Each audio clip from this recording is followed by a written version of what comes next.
Santo, é um prazer imenso estar aqui mais uma vez com todos vocês para compartilhar a poderosa palavra de Deus. Seu amigo pastor Charles Rodrigues, eu estou aqui com a Bíblia aberta em Mateus, no capítulo 14. Hoje vamos meditar aqui no Evangelho de Mateus, no capítulo 14, a partir do versículo 22. Uma vida de milagres é o tema de hoje. Sabe que Jesus viveu aqui em figura humana uma vida sobrenatural, uma vida de milagres. Como ele conseguiu isso em figura humana, gente? Como ele se moveu? O Espírito Santo liderou Jesus aqui na terra. Como Jesus se comportou? Sabe, ele é o exemplo, ele é o modelo que nós devemos seguir. Então nós vamos analisar aqui algumas coisas que aconteceram na vida e no ministério do Senhor Jesus. E eu quero agradecer a todos que estão aí compartilhando, que estão marcando pessoas, que estão também curtindo, não é? Dando um like, um joinha. Você que já se inscreveu no nosso canal no YouTube, Deus abençoe a sua vida, pastor Charles Rodrigues no YouTube. E você tecla no sininho para receber os novos vídeos, as notificações, tá bom? Vamos à palavra de Deus, gente.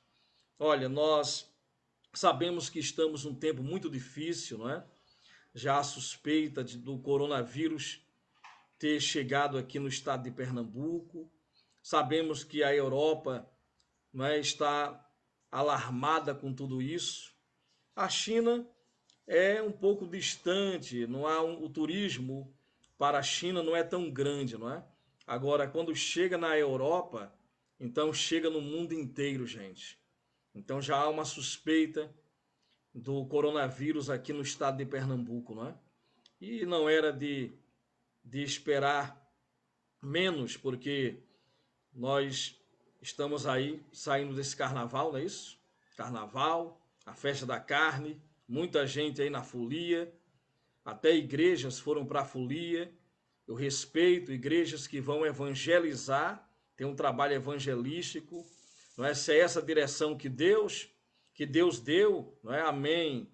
Eu não vou aqui julgar nem criticar, mas há muitos que vão para a folia mesmo, caem na folia literalmente. E carnaval e igreja não combina, tem nada a ver com igreja, não é? Aquele que quer ser amigo do mundo se constitui inimigo de Deus. Temos um ano inteiro para bolar estratégias para evangelizar. Podemos, no carnaval, eu particularmente fiquei dentro da igreja, reservado em oração, não é? Há irmãos que foram para acampamentos, para retiros, não é? Há pessoas que foram para lugares desertos orar. Outros ficaram como eu, trancados de portas fechadas dentro da igreja, durante esses dias orando, jejuando, não é? Mas há aqueles que foram para a folia mesmo, brincar o carnaval, pular o carnaval. Mas há ministérios que foram num trabalho evangelístico, não é? Eu particularmente não vou falar contra isso, não é? Mas também não vou falar a favor, porque na minha opinião nós temos o ano inteiro para evangelizar e podemos nos reservar no período de carnaval também para orar, não é, pelas almas perdidas. Mas é muito perigoso, não é, para uma pessoa, por exemplo, uma alcoólatra, não é, uma pessoa que foi alcoólatra, hoje está convertido, está na igreja, voltar a beber socialmente, não é? A pessoa que pulava o carnaval e ir para o carnaval, não é? Mas eu vou numa missão, eu acho muito perigoso isso aí. Bem, mas esse não é o assunto de hoje, não é? Eu particularmente não concordo da igreja ir para o carnaval, mas eu não vou tratar desse assunto hoje. O assunto que nós vamos tratar aqui é como Jesus se movia pelo Espírito Santo, não é? Como viveu uma vida sobrenatural, de milagres, mesmo vivendo em figura humana. Jesus estava em figura humana, não é? Então, aqui diz assim, ó, veja, ele recebe uma má notícia. No Evangelho de Mateus, capítulo 14, Jesus recebe a notícia de que o primo dele, Jesus, recebe a notícia que João Batista tinha sido morto. João Batista foi decapitado por Herodes, porque a filha de Herodias, não é? Ela dançou, não é? Ela dançou ali na festa de aniversário de Herodes, e quando ela estava dançando, então Herodes se empolgou, gostou muito e disse: pede-me até metade do meu reino que eu te darei. O bobão falou isso aí. Aí ela disse: eu quero, ela instruída pela mãe, incentivada pela mãe, eu quero a cabeça de João Batista numa bandeja agora. E aí, João Batista tinha sido preso, porque não aceitava o relacionamento dele, não é, de Herodes com a cunhada, e aí acabou sendo preso. E depois foi decapitado, e Jesus ficou sabendo que o primo dele, João Batista, o grande profeta, foi decapitado, foi morto. O que é que Jesus fez? Ficou triste, gente. Estava em figura humana. Recebeu uma má notícia.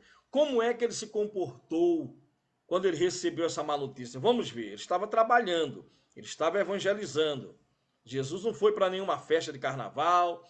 Jesus estava trabalhando nas sinagogas, nas ruas. E olhe, o carnaval já existia nessa época, não é? Desde o Egito havia bailes de máscara, não é? Vamos lá. Logo em seguida, Jesus insistiu com os discípulos para que entrassem no barco e fossem adiante dele para o outro lado. Isso depois que ele recebe a má notícia, que João Batista havia sido decapitado. Enquanto ele despedia a multidão, tendo despedido a multidão, subiu sozinho a um monte para orar. Ao anoitecer, ele estava ali sozinho. Pastor, Jesus não mandou subir monte, não. Ninguém deve subir o monte. Jesus não mandou, não está escrito que ele mandou. Jesus foi ao monte, ele deu exemplo, ele é o mestre, ele é o nosso professor.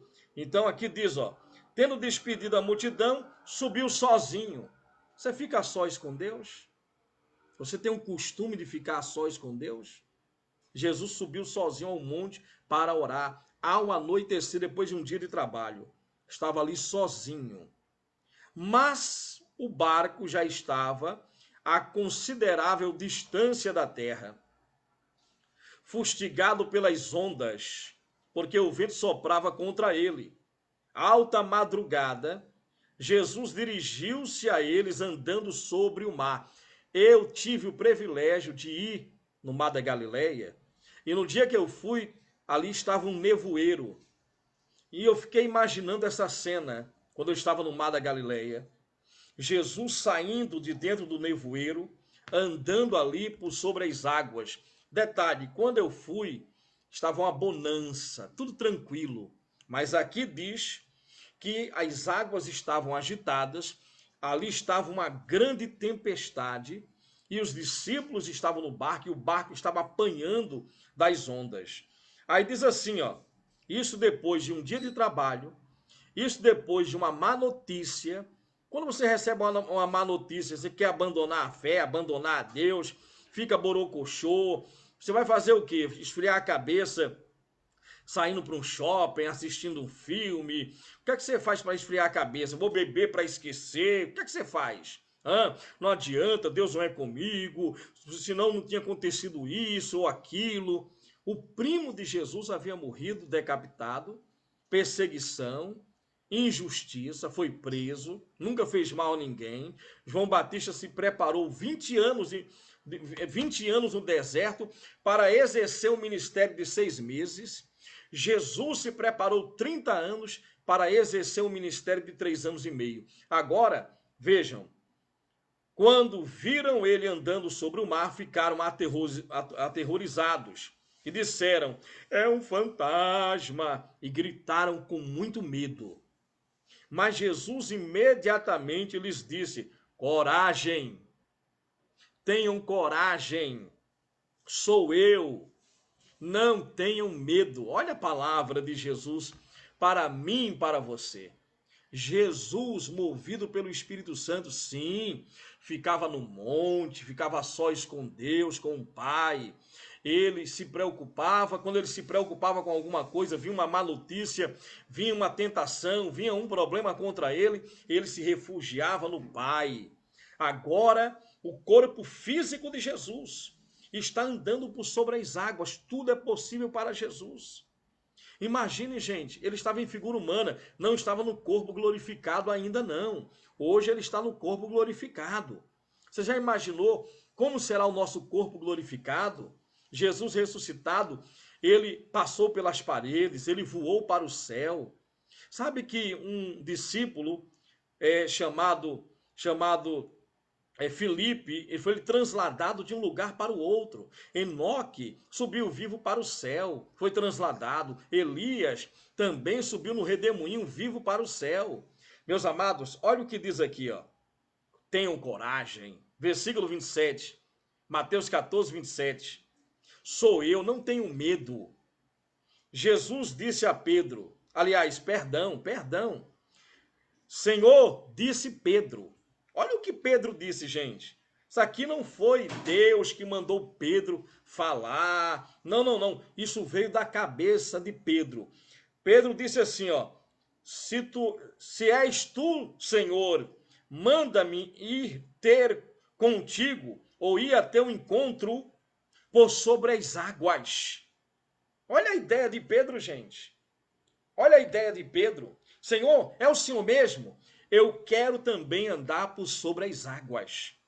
Um homem que estava ali, pecador, cheio de falhas, de dúvida, de medo. Eles estavam com medo, pensavam até que era um fantasma, discípulos de Jesus.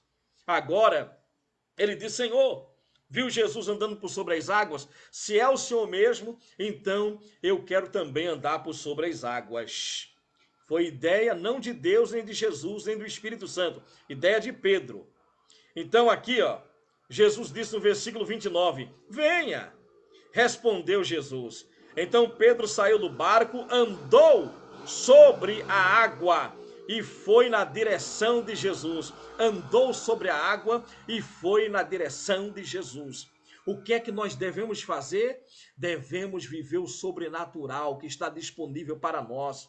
Você está endividado, está preocupado, está com problema na família, no casamento, na saúde, o poder de Deus, sabe? Isso não quer dizer ausência de problemas. Jesus estava ali enfrentando problemas, mas estava andando por sobre as águas. Os discípulos estavam no meio da tempestade e Pedro disse: se é o Senhor, eu quero também andar por sobre as águas. E sabe o que aconteceu? Jesus gostou da ideia e disse: venha. E aí, imediatamente, olha só, versículo 29. Pedro saiu do barco, andou sobre a água e foi na direção de Jesus. Mas, quando reparou no vento, ficou com medo. Olha o que o medo faz, gente. Sabe, a dúvida, o medo. O medo traz dúvida, traz ansiedade, sabe? Você fica roendo as unhas, você não come direito, não dorme direito, fica ansiosa, ansioso. O medo dissolve a fé. Deus quer que tenhamos coragem, que venhamos viver uma vida sobrenatural, sabe? Uma vida, sabe, com uma vida de milagres. Olha o que diz aqui, ó. Os problemas estavam ali, mas ele disse: venha, e Pedro andou. Versículo 30. Mas reparou nas circunstâncias, na força do vento, ficou com medo, começou a afundar e gritou: Senhor, salva-me. E aí Deus tem misericórdia, mesmo quando nós fraquejamos, falhamos, ou pecamos, ou erramos. Imediatamente, não foi depois não, que senão Pedro morreria, ele teria que ressuscitar Pedro. Imediatamente, Jesus estendeu a mão e o segurou e disse: homem de pequena fé. Ô Pedro, que é isso, Pedro? Você duvidou? Por que você duvidou? Homem de pequena fé. Se um homem de pequena fé andou por sobre as águas, você tem grande fé? Como está a sua fé, hein? Como está a nossa fé, a minha fé? Se Pedro, que tinha uma pequena fé, homem de pequena fé, por que você duvidou? Então o segredo é esse, a luta é na mente, no coração. Coração é mente, para não duvidar. Você é um espírito, tem uma mente, habita no corpo. Quando entraram no barco, o vento cessou. Então os que estavam no barco adoraram a Jesus, dizendo: verdadeiramente tu és o Filho de Deus. Repare, Mateus 14:36 para encerrar. Suplicavam então a ele que ao menos pudessem tocar na borda do seu manto. Todos os que tocavam no manto de Jesus eram automaticamente curados. Agora, esse manto aqui, eu adquiri, sabe aonde? Esse manto aqui, ó. Quando eu fui para Israel, eu adquiri em Jerusalém. Eu comprei lá em Jerusalém e consagrei esse manto aqui, eu mergulhei ele, consagrando ali no Rio Jordão. No dia 15, todos que estiverem na Igreja do Espírito Santo vão tocar nesse manto.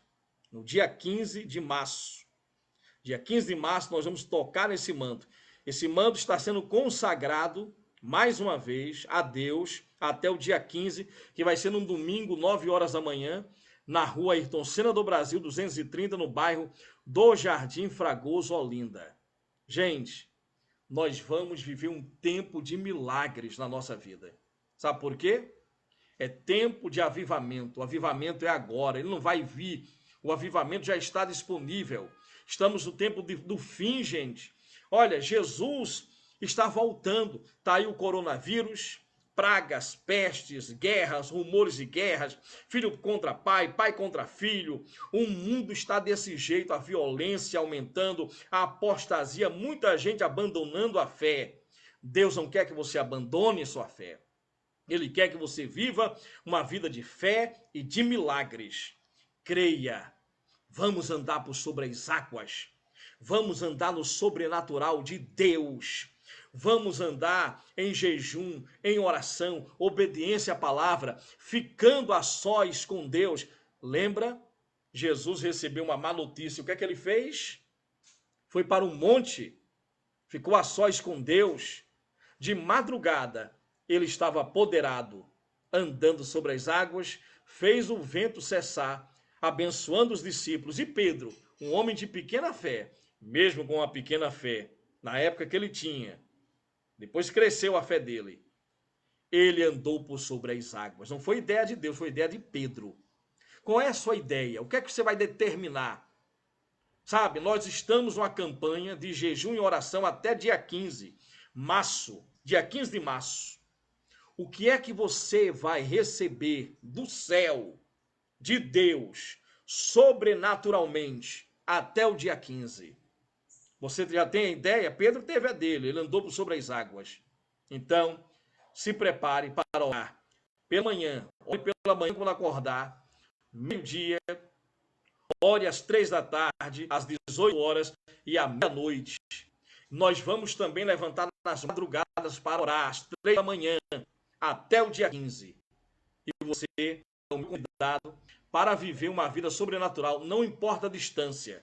A distância não é uma barreira para o poder do Espírito Santo. Deus abençoe a todos poderosamente e receba essa palavra. Deus não te chamou para a derrota.